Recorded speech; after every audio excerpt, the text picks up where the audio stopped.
Europe stocks sharply lower after US and Asia sell-off.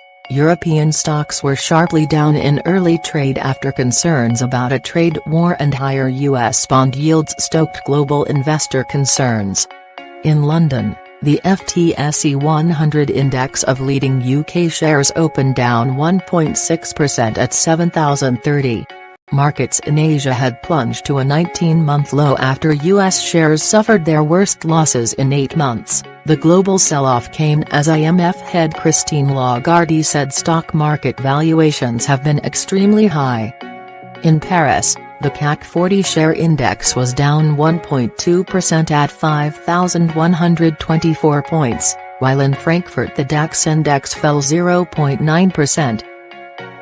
The FTSE 100 and the CAC 40 have fallen to their lowest levels since April, while the DAX is at its lowest since February 2017. Markets in Asia had followed US stocks, which slumped on Wednesday. Japan's benchmark Nikkei 225 dropped 3.9%, its steepest daily drop since March. In China, the Shanghai Composite fell 4.9% to its lowest since 2014. Why are the markets falling? By Dominic O'Connell, BBC Today Business presenter. For the past year, stock market experts have been predicting a big fall. It was something of an obvious forecast. Most markets are at or near all-time highs, particularly in America, where investors have enjoyed the longest bull run ever. What goes up must come down, the only question was the timing. In the last year, there have been even more signs of so-called melt-up phase of a bull market, where share price increases are concentrated in just a few very large companies. Apple, Facebook, Google and Amazon have accounted for most of the increase in the US markets in the past 12 months. The trigger for the latest fall has been a sudden flight from American government debt. Investors have started to sell down US government bonds, the IOUs it issues to fund its deficit, thinking that they are no longer a good value investment. This has in turn triggered a bout of realism on the stock market.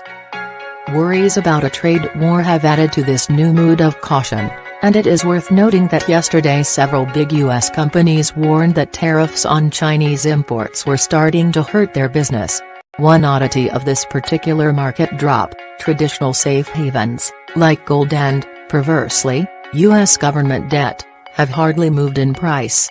This suggests investors are uncertain of what next, a big fall or another rally, and are happy to sit on cash. Trump attacks crazy Fed. US markets have done better than expected this year, bouncing back after turmoil early in the year to set new records over the summer. But the Federal Reserve is raising interest rates, with the latest hike coming last month, and more increases are likely to come. The Fed last month abandoned its description of its policy as accommodative, reflecting a view that the economy is strong enough not to need the kind of stimulus it received in the aftermath of the financial crisis.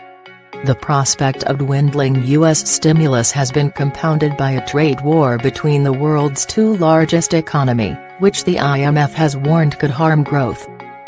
U.S. President Donald Trump has been particularly critical of the Fed's rate rises, breaking with tradition in the U.S. where presidents are expected to respect central bank independence.